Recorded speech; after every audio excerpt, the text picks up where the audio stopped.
بسم اللہ الرحمن الرحیم نحمده ونصلی علی رسوله الکریم اما بعد فاعوذ باللہ من الشیطان الرجیم بسم اللہ الرحمن الرحیم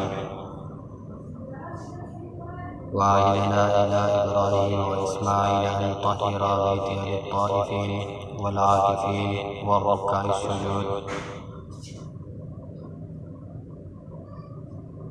وقال النبي صلى الله عليه وسلم من اعتکف يوما ابتغاء وجه الله جعله الله بينه وبين النار ثلاث خنادق كل خندق بعض مما بين الخافقين أو كما قال عليه الصلاة والسلام صدق الله العلي العظيم وصدق رسوله النبي الكريم.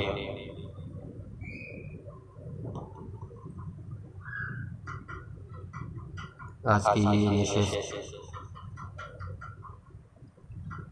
اعتکاف کی فضائل کے حوالے سے ہے. اعتکاف کا لغوی معنی رکنے کے یا پابند کر لینے کے ہیں.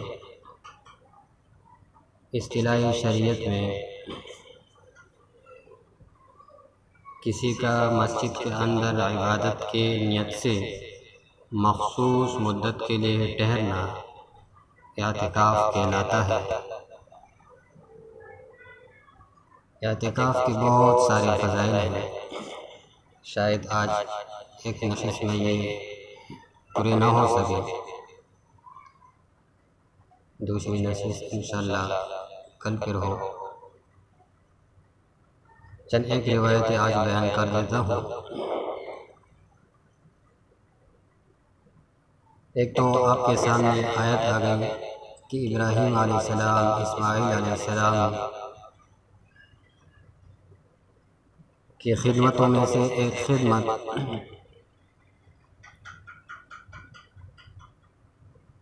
وہ بیت اللہ شریف اللہ کے گھر کو نمازیوں کے لیے طواف والوں کے لیے اور معتکفین کے لیے صاف کرنا اور ان کی خدمت کرنا. یہاں پر اعتکاف کا ذکر ہے. اور دوسری روایت جو میں نے آپ کے سامنے بیان کی، نبی کریم صلی اللہ علیہ وسلم کا فرمان ہے من اعتکف یوما ابتغاء وجہ اللہ جعلہ اللہ بینہ وبین النار ثلاث خنادق كل خندق أبعد مما بين الخافقين.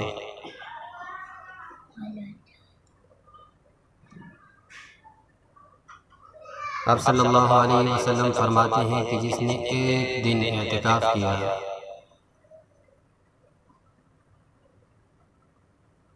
اللہ رب العالمین کی رضامندی کے لیے جعلہ اللہ بینہ وبین النار، اللہ رب العالمین اس کے اور جہنم کے درمیان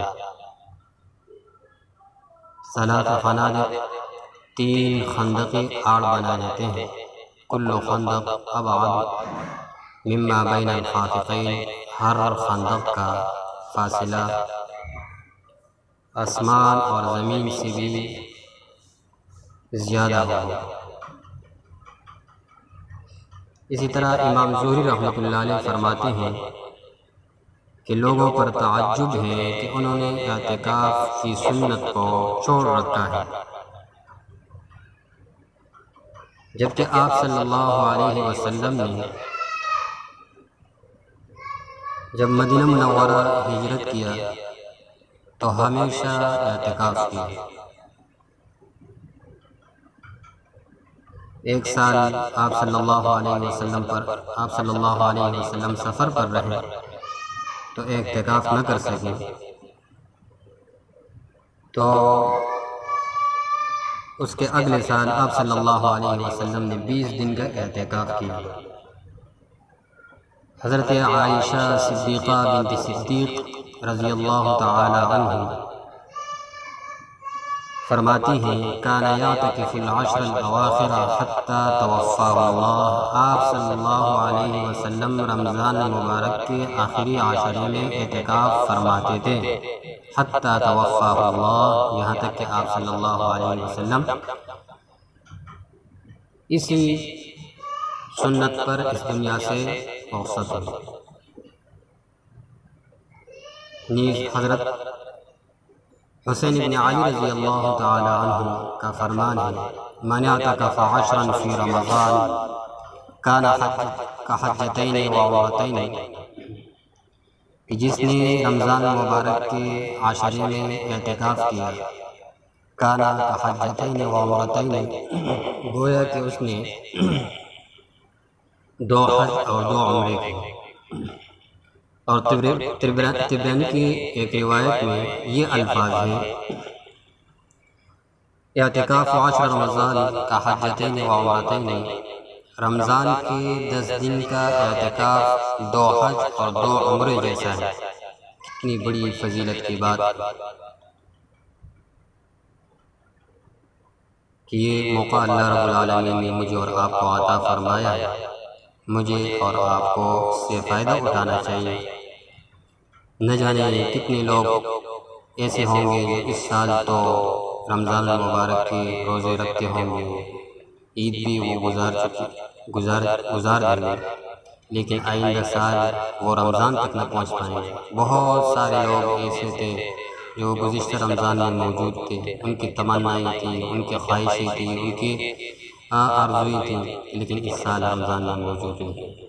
اللہ رب العالمین نے موقع عنایت فرمایا ہے، اس موقع سے فائدہ اٹھائیں اور اعتکاف کی یہ جو سنت مؤکدہ علی الکفایہ جو اعتکاف ہے، اگر پورے محلے میں سے ایک بندہ بیٹھ جائے تو چلو سب کے ذمے سے وہ سنت ثابت تو ہو جائے گی، لیکن اس پر اکتفا نہ ہو، بلکہ ہر شخص کوشش کرے، ہر شخص نے قبر میں جانا ہے، ہر شخص اللہ رب العالمین کی رضا کا محتاج ہے، ہر شخص جنت کا خواہش مند ہے، تو ہر شخص اعمال میں کوشش کرے۔